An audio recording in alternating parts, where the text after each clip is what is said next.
Hi అండి. ముస్లిం స్టైల్లో chicken biryani ఎలా చేయాలో చూద్దాము. హాఫ్ కేజీ చికెన్ తీసుకొని వాష్ చేసేసుకొని రుచికి సరిపడా ఉప్పు, 1 స్పూన్ కారం, 1 స్పూన్ ధనియాల పొడి, 1 spoon chicken masala, 1 spoon garam masala, 1 spoon అల్లం వెల్లుల్లి పేస్టు, ఒక 5 స్పూన్స్ పెరుగు, 1 స్పూన్ ఆయిల్ వేసుకొని కలిపేసి 2 అవర్స్ మ్యారినేట్ చేసుకోవాలి.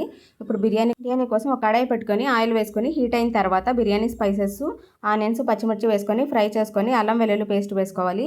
అల్లం వెల్లుల్లి పేస్ట్ ఫ్రై అయిన తర్వాత పుదీనా, కొత్తిమీర వేసుకొని 1 స్పూన్ చికెన్ మసాలా వేసుకొని ఫ్రై చేసుకోవాలి.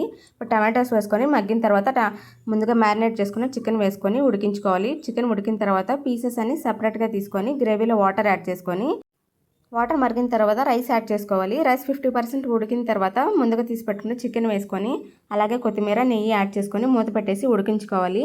అంతే అండి, ఎంతో టేస్టీగా ఉండే ముస్లిం స్టైల్ చికెన్ బిర్యానీ రెడీ అయిపోతుంది. ఈ వీడియో ఫుల్ వీడియో కావాలంటే లింక్ ఇస్తాను చూడండి. ప్లీజ్ ఈ వీడియో నచ్చినట్లయితే సబ్స్క్రైబ్ చేయండి. ప్లీజ్. Thank you.